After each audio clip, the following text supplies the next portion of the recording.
Assalamualaikum warahmatullahi wabarakatuh. Alhamdulillah kita bisa berjumpa lagi dalam perkuliahan hukum pidana. Tidak terasa kita sudah memasuki minggu ke-7. Itu berarti setelah ini kita akan menghadapi ujian tengah semester. Harapannya apa yang saya sampaikan dari awal perkuliahan sampai hari ini, sampai besok masih ada pertemuan kedua untuk hukum pidana, itu dapat memberikan pemahaman secara utuh kepada teman-teman terkait materi-materi tentang lebih tepatnya awalan dari atau pengenalan dari sebuah konsep materi hukum pidana itu seperti apa. Jadi dari ruang lingkup sampai pada yang terakhir yaitu materi-materi tentang perbuatan-perbuatan melawan hukum. Seperti itu teman-teman. Dimana pada kesempatan kali ini, untuk minggu ini kita akan membahas mengenai sifat melawan hukum dalam perbuatan pidana. Seperti itu. Itu teman-teman, kita akan lanjut ke sebelum kita masuk ke materi selanjutnya. Menjadi menarik ketika kita membahas mengenai sifat melawan hukum. Sifat melawan hukum dalam sebuah perbuatan pidana, di mana kita ketahui sifat melawan hukum perbuatan pidana itu berkaitan dengan apa yang telah saya sampaikan sebelumnya mengenai bermacam-macam perbuatan melawan hukum. Jadi dalam hukum pidana yang menjadi perhatian adalah perbuatan-perbuatan yang bersifat melawan hukum saja. Perbuatan-perbuatan inilah yang dilarang dan diancam dengan pidana. Langmayer mengatakan untuk melarang perbuatan yang tidak bersifat melawan hukum, yang tidak dapat dipandang keliru, itu tidak masuk akal. Nah, soalnya ialah apakah ukuran dari keliru atau tidaknya suatu perbuatan itu. Nah, ini juga seperti sifat melawan hukum itu. Lalu ukurannya seperti apa perbuatan atau sifat melawan hukum itu?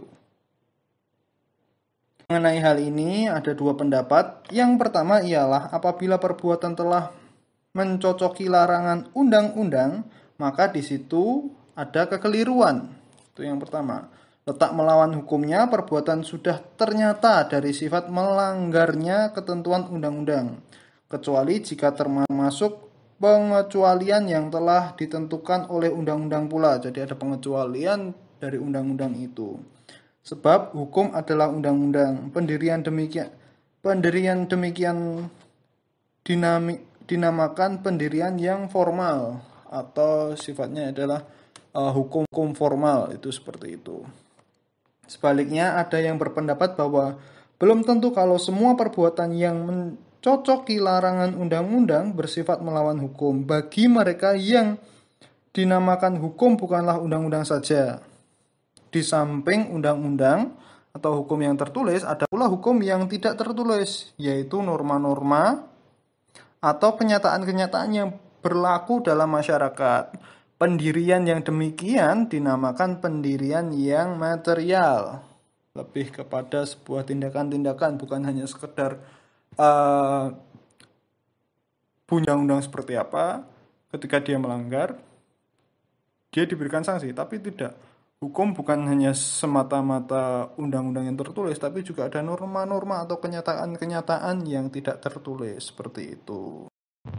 Baik, berikutnya kita akan membahas mengenai beberapa pengistilahan. Jadi beristilah dari sifat melawan hukum atau unlawfulness, ilegal dalam bahasa Inggris. Onrechtmatig daad atau wet recht telek bahasa Belanda, tidak sah atau laminating dalam bahasa Indonesia. Zonder bevoegdheid, tanpa kewenangan. Zonder eigenrecht, tanpa hak. Itu beberapa istilah ya, kalian bisa baca sendirilah.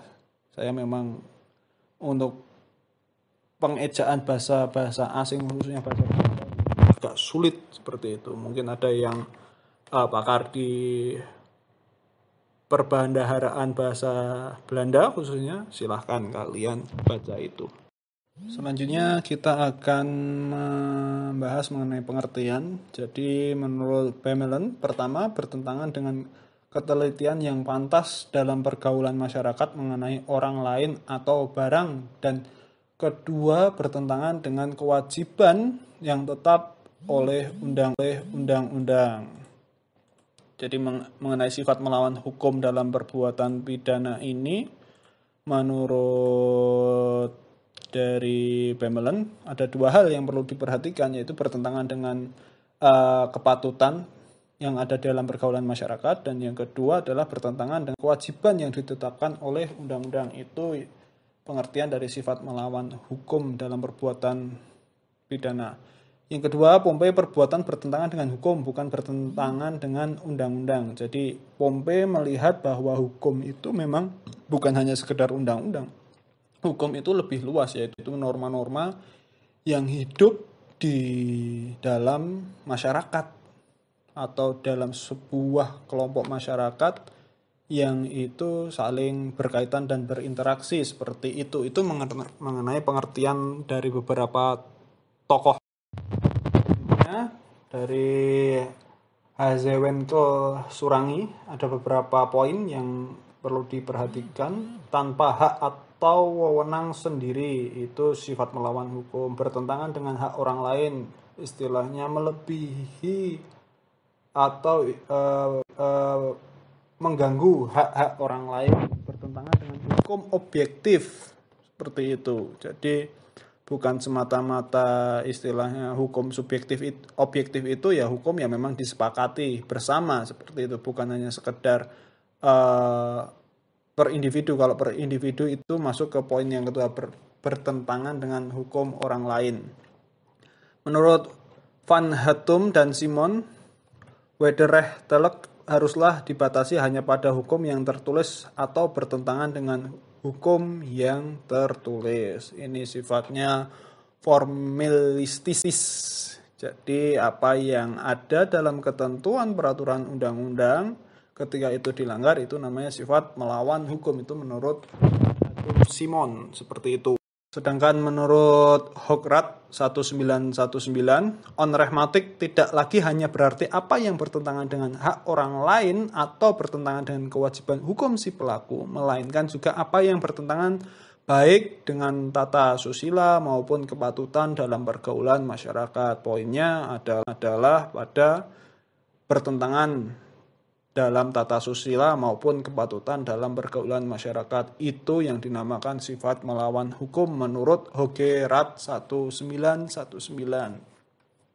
Itu mengenai pengertian.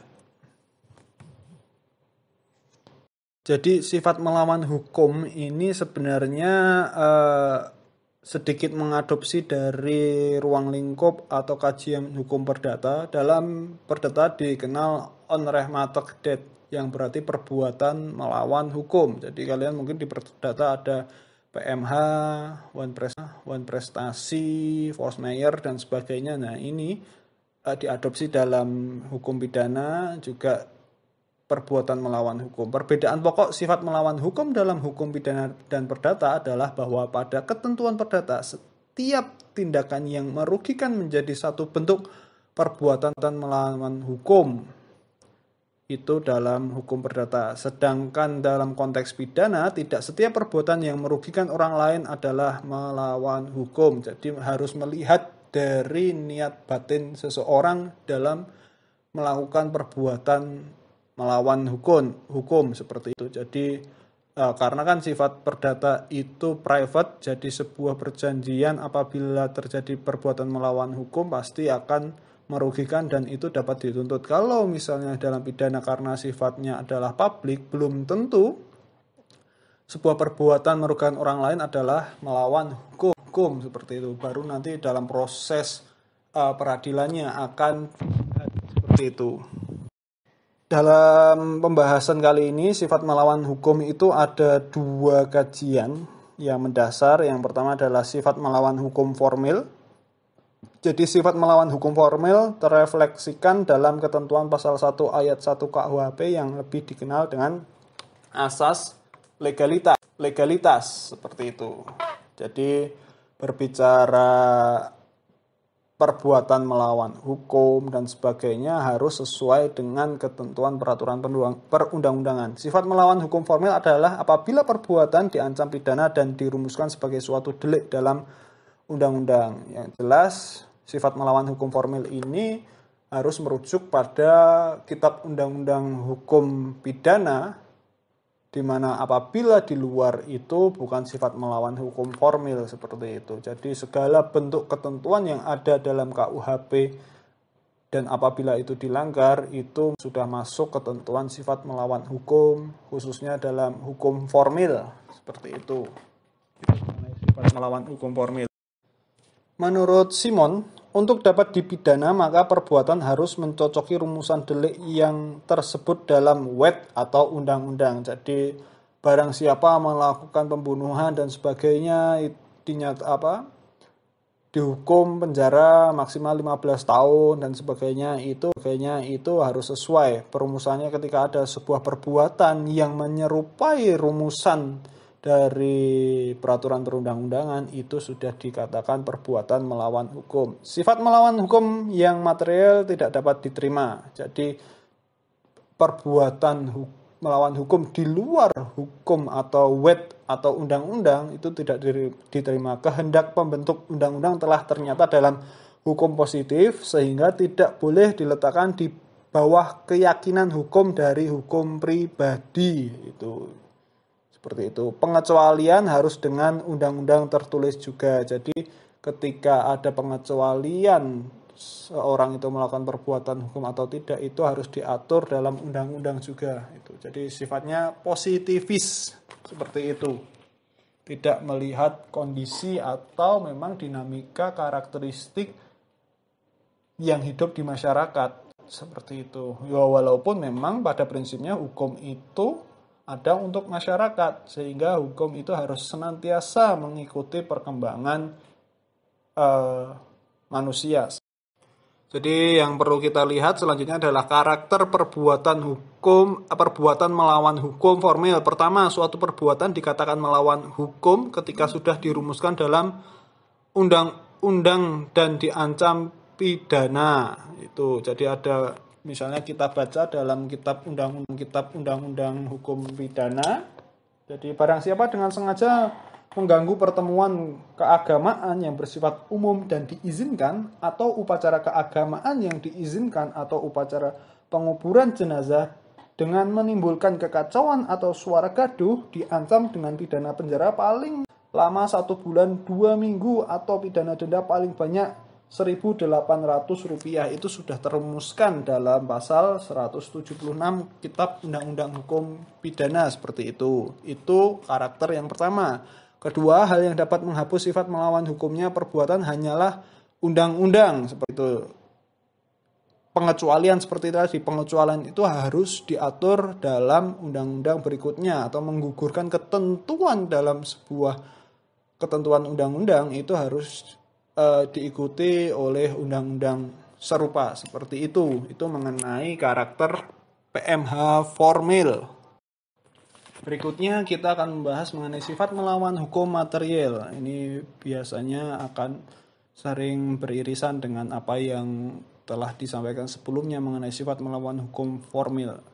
Menurut Sudarto, bertentangan dengan undang-undang maupun hukum tidak tertulis atau nilai-nilai yang hidup dalam masyarakat, yaitu tata susila, nilai kepatutan, nilai moral, dan nilai agama. Jadi lebih luas daripada apa yang disampaikan dari hukum sifat melawan hukum formil tadi, hanya sebatas bertentangan dengan undang-undang. Kalau hukum material ini lebih luas cakupannya, yaitu hukum tidak tertulis, misalnya seperti bertentangan dengan hukum adat, karena memang hukum adat itu sifatnya itu sering tidak tertulis, atau nilai-nilai hidup yang dalam masyarakat, tata susila, kesopanan, kepatutan, moral, dan nilai agama.